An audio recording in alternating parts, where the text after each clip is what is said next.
Ladies and gentlemen, you are listening to Life Well Lived by Omobola Stephen. It's an engaging and enlightening talk show on life, relationships, and the business of life. Grab a cup of juice and just chill. Life Well Lived by Omobola Stephen. Live life. Live fully.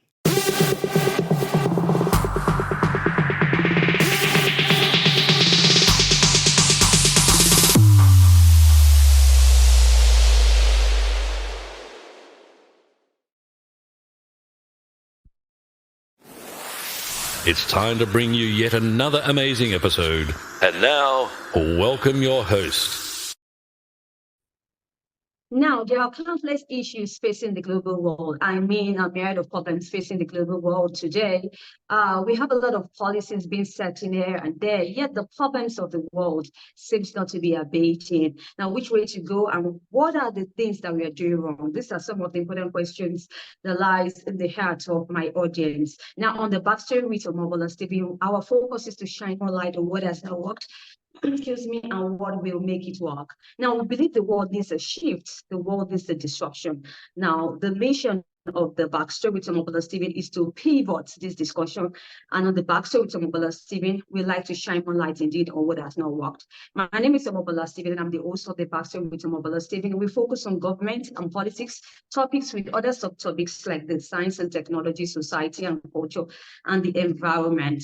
I would like you to join me in the conversation with you today, and let's be the change that the world needs indeed. Today, I have Matthieu Mehuys, who is a passionate landscape architect on the show. His mission is to make our world a greener and healthier place. Welcome to the show, Matthieu Mehuys. Hey, Omobola, thank you very much for having you on your amazing show. And what a great introduction. I think you already nailed a very important topic that the world is in desperate need for change, but somehow things are not going as planned. Thank you once again, Amelia. We are looking forward to a great time. I mean, my audience, I can't wait to learn of what you have to share with them regarding your expertise as a landscape architect. So my first question is really, how can we restore the health for our planet? What actions do you think that we need to start taking now? Yeah, that is a really good question. And just for your audience to understand where I'm coming from. So basically, I grew up on a family farm. And when I was about 5 years old, I got extremely fascinated about how it is possible that if you put a seed in the soil, that it grows into a magnificent plant. And from that early age, that fascination guided me throughout my life to actually dedicate my life on making our planet a better, healthier, and more beautiful environment. So now to answer your question, I think it is all linked to the fact that the natural world, or how nature actually works, is been governed by a system that has been in place for millions and millions of years. So nature works in a specific way that if we can tap into that system that nature has already created and we are actually part of it, then we as a gardener or as a farmer or as anybody who is, for example, also in real estate, can be way more successful, because when you work with nature, things will be working for you rather than against you. And this is, I think, the key aspect that needs to be considered. And that's also deeply discussed in my book, 12 Universal Laws of Nature, how to get the most potential out of your land. And just to give you an example, one of these things is that, for example, there's in my book, it's called the law of vibration. And this is a common universal law. But in the plant world, how it works is that plants that are healthy vibrate on a way higher frequency, and plants that are actually unhealthy have a way lower frequency. And as it turns out, insects can detect that. So what happens if that in your garden or on a farm, if you use a lot of chemicals and pesticides and you're basically working against nature, then you will be growing unhealthy plants. And insects are attracted to unhealthy plants because also the way nature works is that insects are here to actually decompose plants that are unhealthy. So That's basically nature's way of recycling nutrients, recycling energy. So this is a key aspect to understand, that if you want to do it more healthier, more successful, you have to grow healthy plants. Because if you can grow healthy plants, you can make them more resistant to insects and to other things. And on top of that, when you have healthy plants, you have healthy products. Like if you want to grow an apple, if you have a healthy apple tree, that apple will actually be super healthy. It will be full of nutrients, vitamins, all the things that we need as humans, so that our personal life will also improve and you'll actually become a lot more healthier. And that's also what I tell all of my clients. Like, if you start to garden and you start to work in your own garden, you'll live way longer. You'll save so much money on your healthcare bill, because the chances of you getting cancer or other diseases reduces drastically. So there's so many benefits of starting out as a gardener. So yeah, I think that's the main topics around that, around your question. All right, now Matthew, you've worked on some of the most amazing gardens and eco projects in the world. So can gardening, can it really save the planet? Yes, so that's another great question. I think we need to work on all fronts of the natural world. So first of all, we still have natural environments on our planet, like national parks, and they need to be continued to be protected. And on top of that, I think we can or should take out some of the agricultural lands and also give that back to a natural world, or give it back by reforestation. But then on top of that, the all of the agricultural land, which is like substantial, it's actually the biggest land surface of our planet, is for agriculture, and we do need that to feed the whole world. So the practices that we are doing on the farmland need to change into a regenerative farming system, which is similar to what I do with the gardeners. I also help farmers to do that. And then on top of that, I'm a strong believer as well that each and every individual can have an effect on our global planet. And I don't know if you're familiar with the butterfly effect, but the butterfly effect says that if you a butterfly with one swing of its wing, in a chain reaction, it can start a hurricane. So I do think that if you only have a small backyard, for example, and you make it into a beautiful biodiverse garden that is good for nature, that is good for you as well, then that will have a ripple effect on your local environment. On top of that, your neighbors will start to look at you like, oh, wow, you're doing something different. It looks amazing. So it will excite them to also start. And then there's also quite a lot of science around the fact that we as humans are gardening. And I came across an amazing study that showed that the highest natural value areas of our world are either like the extreme pristine landscapes, like let's say the rainforest in the Amazon, or it's the areas that are surrounding the city. So the periphery of bigger cities is one of the most biodiverse areas on our planet. And that's because there are gardeners who are all doing like different things. Some people are growing food, some are growing flowers. Everybody's doing something different. And this is super good for the local wildlife and for the habitat. So I'm a strong believer that gardens can save the world, or at least that they are a big part of the puzzle that we need to put together. All right, now you mentioned regenerative gardening in your discussion, and I'd like you to emphasize more on that. Why is it important for us to begin to consider? Sorry, can you ask your question again? I didn't fully Yes, understand it. you mentioned a regenerative gardening earlier on in your discussion. So Yeah. I'd like to ask, I'd like you to, for emphasis sake, I'd like you to share more light on that. Why is it important to begin to consider it for our garden? Yes, so there's a lot of reasons to do it. Now, I'll talk about the reasons why it is important for your listeners to do it, because that's what people want. You want to have a benefit for it yourself. So the thing is that if you start to garden in a way that is called regenerative gardening. There's certain techniques that you need to learn, and I'm teaching that to people in my masterclass, which is called the Garden of Your Dreams masterclass.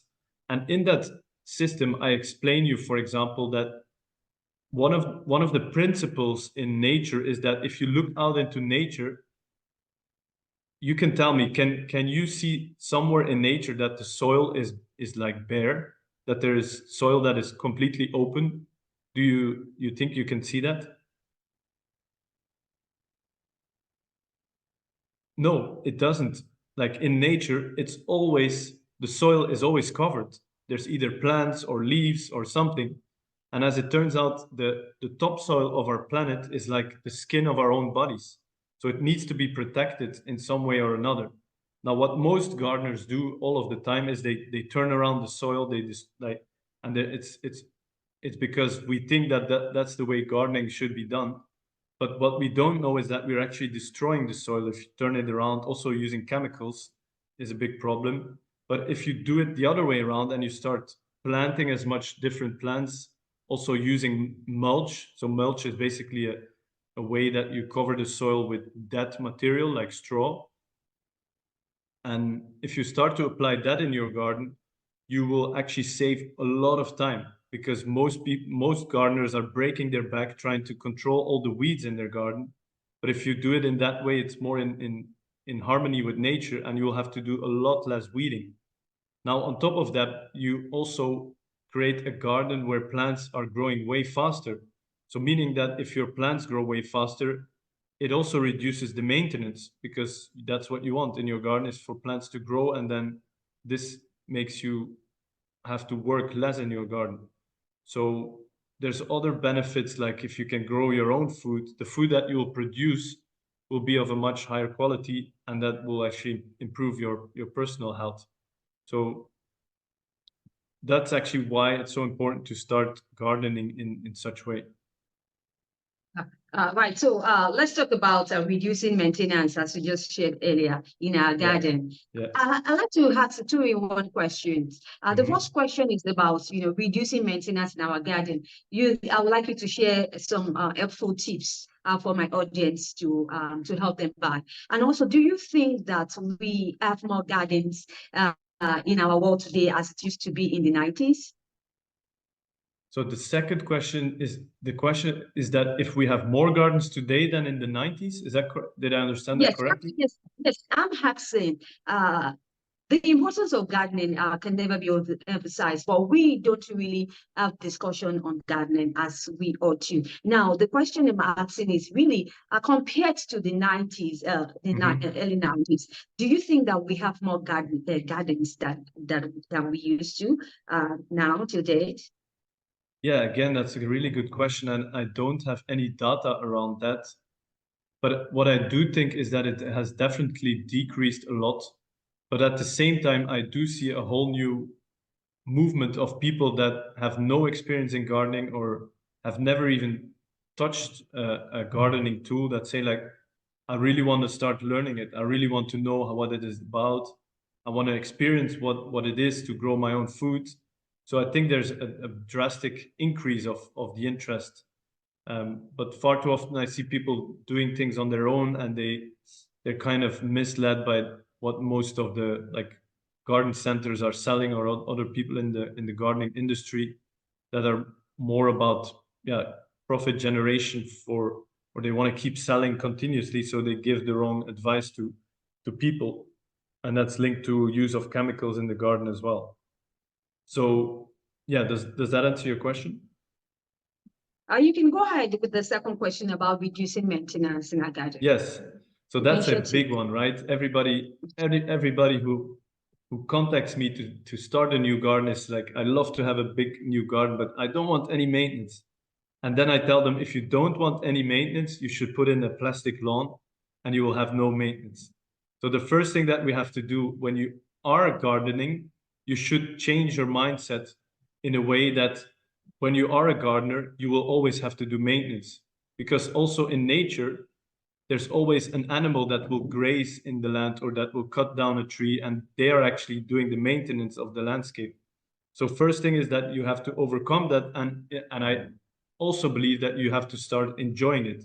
It's actually a privilege that you have a piece of land that you can work in, and it's way better than watching TV or doing other things. It actually one person once told me that he said, like, if you have any problems in your life, go out into your garden, work in your garden, and you'll find all of your answers.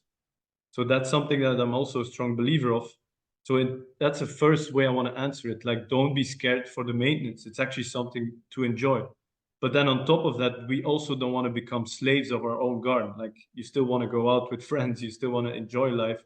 You don't want to be in your garden uh, all day long or all weekend in your free time. So we do have to find ways to optimize it. And one way of doing that is that you have to make a plan. You need to plan your garden ahead. You have to like make a concept. You have to think about what is your vision with your garden. You have to think about what plants you want to plant. And so it does require some planning ahead, because if you just go out and you just start buying some plants and you dig them in the ground, like this is something that I see especially now in springtime in this side of the world. People get excited that it's spring and they say like, I want to start gardening. So they go to a gardening center or a garden center, which is full of plants that have been indoors in a greenhouse all winter and that have been heated. So they're already growing way too fast and they're already like a little bit unhealthy, or oftentimes they give them already a lot of chemicals. And then in the garden center, they're already flowering. And when a plant is flowering, it's actually very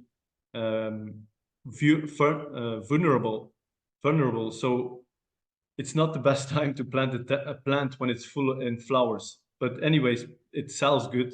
So that's what people do. And then they come home and they just dig it in their ground, thinking like it's the right soil, it's the right sun condition. Like there's so many things that they don't consider. So usually half of the plants die, or sometimes all of the plants that they plant die, and they have a lot of maintenance because it's not working. They're like, okay, I put all in these plants, but now it's overgrown by weeds. So like I said, a first important part is to plan ahead and learn how to do it. And then and this is actually not that hard as you think. You just need to find the way that works. So, and then on a second thing, you have to learn how to apply principles that stimulate the improvement of the health of your soil. So things like adding in some high quality compost, mulching the soil to protect the soil after you did a planting, or if you're changing some things in your garden, like keeping the soil covered as much as possible. These are actually the most important things to do in your garden. Like know what to plant where, also how to design it, and then put in as much things that will keep your soil covered. But then again, when it comes to the mulching and ground cover, I see a lot of people making a lot of mistakes. For example, you also have wood chips, right? So it's like the wood that's put into small pieces, and people think, I'm just going to put that everywhere in my garden and then no weeds will grow through it. But it only works for certain conditions, for certain plants. Some plants like it, other plants dislike it. So you also have to consider what type of mulch to put where. So yeah, that's, I think, the key thing to do. Thank you, Matthew, for sharing that story with my audience. Now, I'd like to ask you further about gardening and also farming. In some way, my audience would like for you to shed more light on what are important plants, or what are some of the plants that we need to plant in the garden. Sometimes we're confused about what to plant there. Sometimes we just decided I can grow a crop in my garden, and I can also plant. So can you differentiate that and put that in our proper perspective? So yes, that's a good question. So how I look at it, it's actually that I don't necessarily see a strict difference between farms and gardens. Like on a farm, you can also have gardens, and in a garden, you also can have a mini farm, so you can grow your own food. So it's not necessarily like you don't have to, or it's hard to tell it in general. It really depends on what people are inspired by, and this is also something that I teach in my program. Like you have to start with a vision. Like, what do you like about a garden? Do you like the fact that you can grow your own food? Or do you like the fact that you will have a lot of flowers? Like, what inspires you about having a garden? What would actually get you out of bed early in the morning to start working in your garden? This is key, because I don't want people to start growing their own food if they don't care about growing it, if they actually love growing flowers, for example. And my mother is the best example. She loves working in the garden, but she doesn't like to grow the food. She loves flowers, and she has actually now started her own flower business. She's together with me. We're growing organic farm flowers that are produced completely ecologically, and we're selling it locally. And that's her decision. She was really excited about doing that. So I invite people to also do that as a first step. And then on top of that, when you have your own garden and you say, okay, I do want to have a combination of flowers and some edible plants, one thing to consider is that when you want to grow vegetables in your garden, you're actually growing annual plants. These are plants that only live for 1 year. So automatically, the maintenance for this part of your garden increases a lot, because you have to put in the seeds, you have to take care of the soil, there's a lot more work to be done when you want to grow your own vegetables. And it's totally doable. It's not like extremely a lot, but it's just more than, for example, a perennial flower garden. And the cool thing as well is that you can actually find a combination of both. So there are a lot of plants that live several years and that you can also eat from. For example, the artichoke is a perfect example, or rhubarb is a plant that comes back every year. And if you can actually incorporate edible plants in your perennial system, then you kind of have the best of both worlds, because it's less maintenance and you still can eat from them. Also, all kinds of berries are really cool to integrate.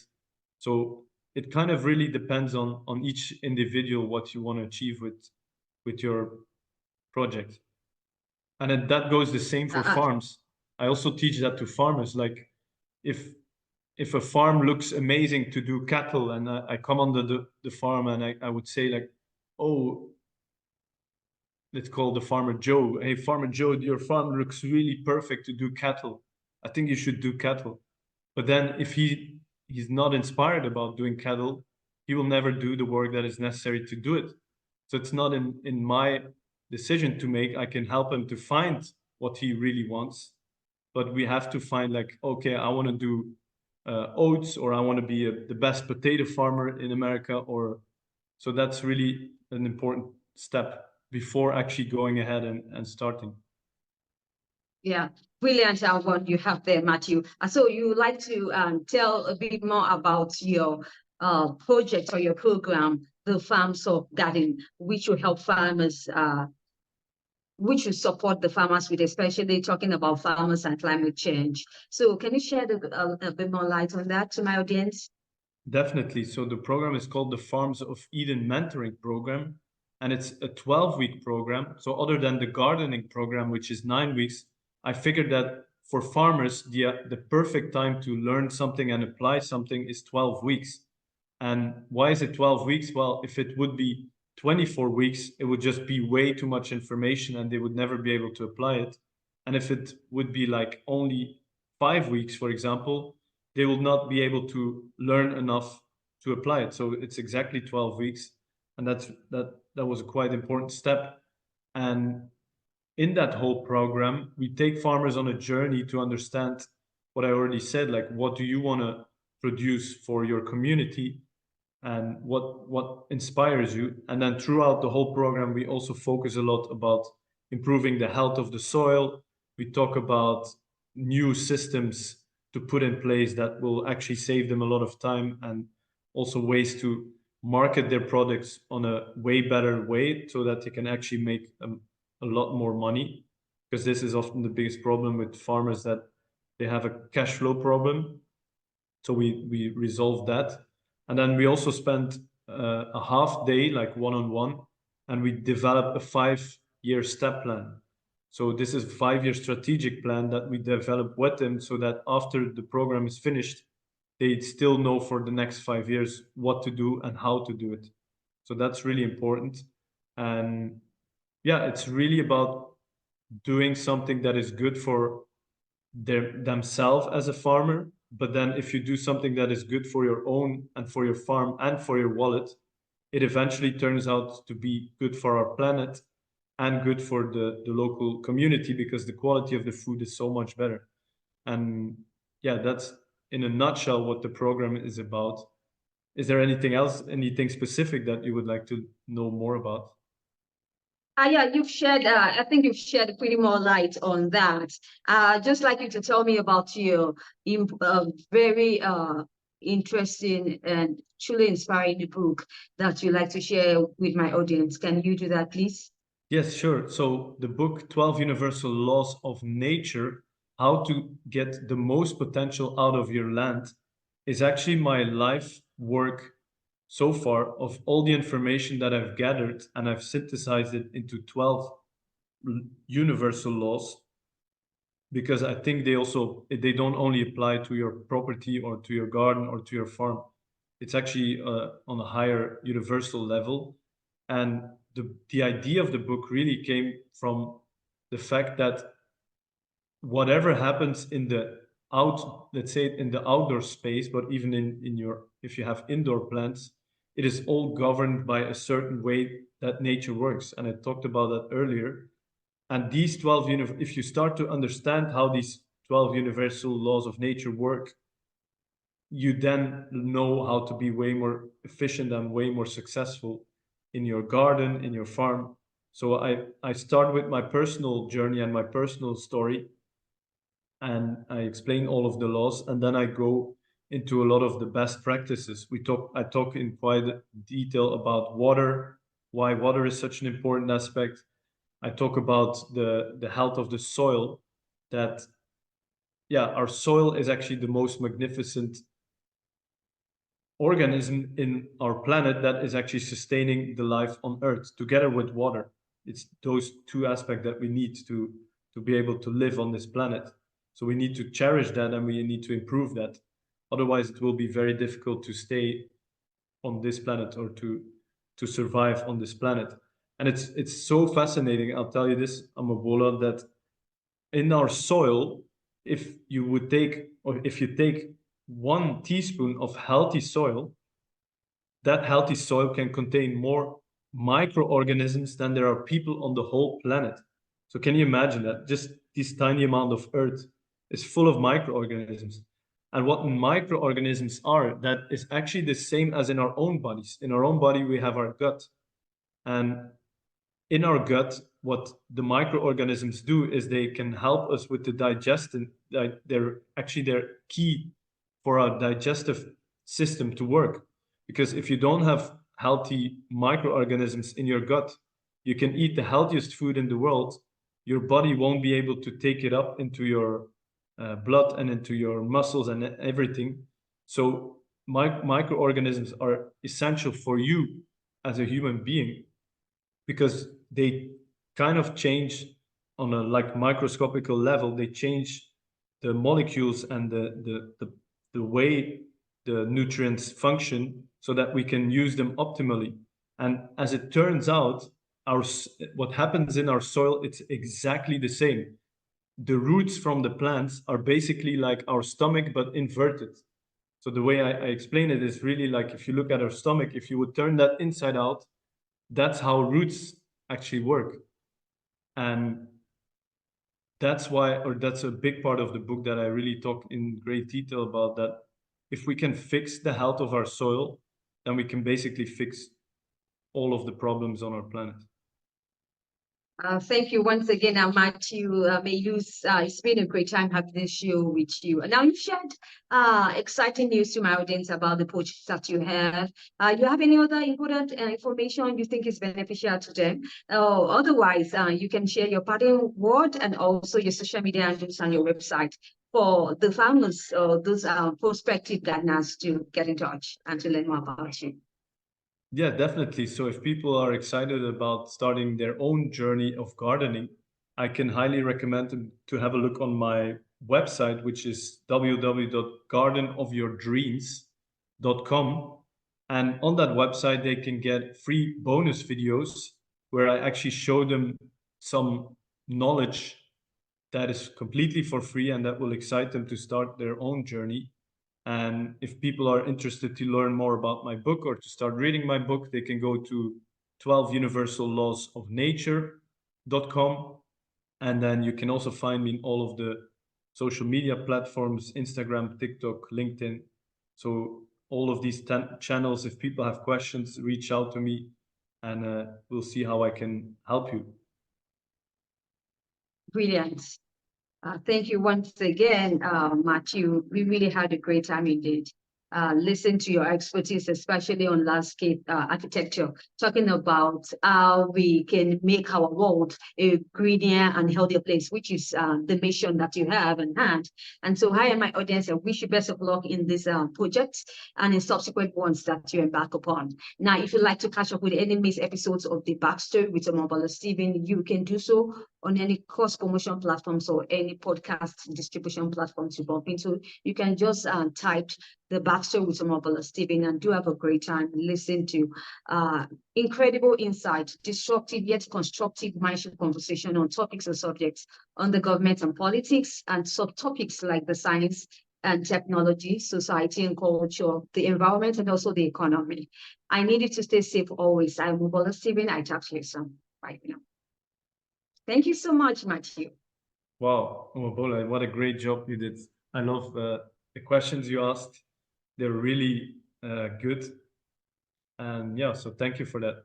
If you enjoyed today's episode, make sure you subscribe and leave us a review.